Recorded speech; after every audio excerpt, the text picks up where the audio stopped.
और गृह मंत्री अमित शाह केरल दौरे पर हैं और संबोधन कर रहे हैं। सीधे चलते हैं कार्यक्रम में। चंद्रशेखरन जी, अध्यक्ष भारतीय धर्म जनसेना, एन सुरेंद्रन जी, और आज कटक्कड़ कड़ा की इस सभा में आए हुए प्यारे भाइयों, बहनों, माताओं और मेरे जिगर के टुकड़े जैसे युवा मित्रों, आप सभी को राम राम। നാം മത് ബോലോ, ബാക്കി ബോലോ. പേര് പറയുന്നില്ല. അദ്ദേഹം അവസാനം പറഞ്ഞത് കാട്ടാക്കടയിലെ എന്റെ പ്രിയപ്പെട്ട സുഹൃത്തുക്കളെ, അമ്മമാരെ, പെങ്ങന്മാരെ, എന്റെ ഹൃദയത്തിന്റെ ഭാഗമായിട്ടുള്ള യുവതലമുറയായിട്ടുള്ള കാട്ടാക്കട, അവരെ ഞാൻ അഭിവാദ്യങ്ങൾ പറയുകയാണ്. भाइयों बहनों, सबसे पहले कट्टल देवी मंदिर में विराजमान भद्रकाली माता को मैं प्रणाम करता हूं. ആദ്യമായിട്ട് ഞാൻ കട്ടൽ ദേവി ക്ഷേത്രത്തിലെ ഭദ്രകാളി അമ്മയെ ഞാൻ പ്രണാം അർപ്പിക്കുകയാണ്. मैं मेलियूर शिव मंदिर में प्रभु महादेव को प्रणाम करता हूं. ശിവ മന്ദിറിലെ പ്രഭു മഹാദേവനെ ഞാൻ അഭിനന്ദിക്കുകയാണ്. आज मैं आया हूं तब सबसे पहले सभी भाइयों बहनों को मैं कहने आया हूं कि केरलम में इस बार एनडीए सरकार बनने जा रही है.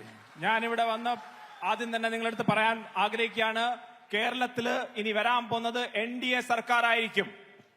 ये केरलम के मीडिया वाले हमारी बात मानते नहीं है, मगर केरलम की जनता को मैं बताना चाहता हूं, 2014 में एनडीए को 11%, 11% वोट मिला. 2019 लोकसभा इलेक्शन में 16% वोट मिला. 2024 लोकसभा इलेक्शन में 20% वोट मिला और इस बार हम सरकार बनाने जा रहे हैं. ഇവിടെ ഞാൻ പറയുന്നത് കേരളത്തിലെ മാധ്യമരംഗങ്ങൾ അവർ അംഗീകരിക്കില്ല, പക്ഷെ കേരളത്തിന്റെ ജനതകൾ അവർക്കറിയാം അത് എന്താ ഞാൻ പറയുന്നതെന്നും. 2014 നമുക്ക് 11% നമുക്ക് വോട്ട്. 2019 ലോക്സഭ ഇലക്ഷനിൽ അത് 16%. 2024 ലോക്സഭയിൽ നമുക്ക് 20%. ഇനി വരാൻ പോകുന്നത് എൻഡിഎ സർക്കാർ ആയിരിക്കും. भाइयों बहनों, केरलम ने दोनों ग्रुपों को देखा है. केरलम की जनता ने कभी एलडीएफ को निकालकर यूडीएफ को लाया और कभी यूडीएफ को निकालकर एलडीएफ को लाया. LDF, UDF, UDF, LDF, LDF, UDF. Keralam का भला किसी ने नहीं किया.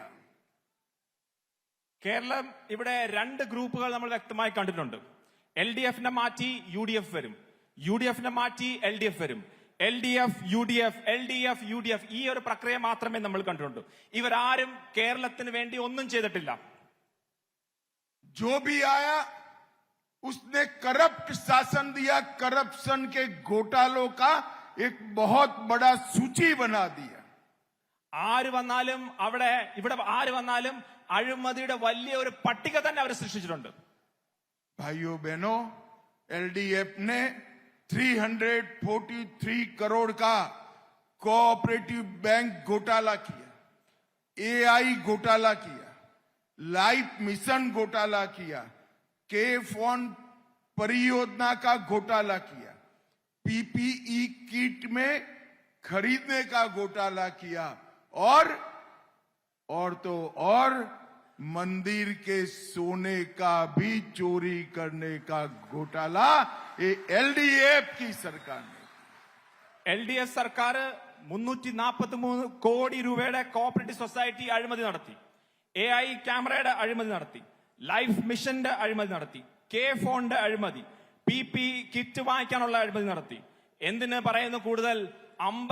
അമ്പലത്തിലെ സ്വർണം പോലും അവർ കട്ട് അവിടെയും വൻ അഴിമതി നടത്തി.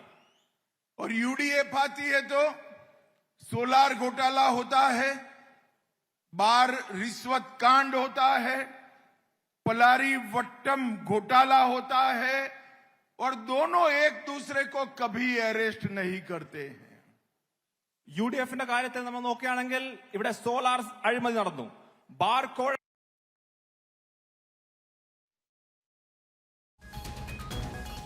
में गृह मंत्री अमित शाह की जनसभा, इस दौरान यूडीएफ एलडीएफ पर जोरदार हमला किया और कहा कि केरल में कर जाता हूं, एनडीए की सरकार बना दीजिए, मंदिर के सोने के सच्चे आरोपी को 2 माह में जेल की सलाखों के पीछे हम डाल देंगे. കേരളത്തിലെ ജനത എനിക്ക് പറയാനുള്ളത് NDA സർക്കാർ വന്നാൽ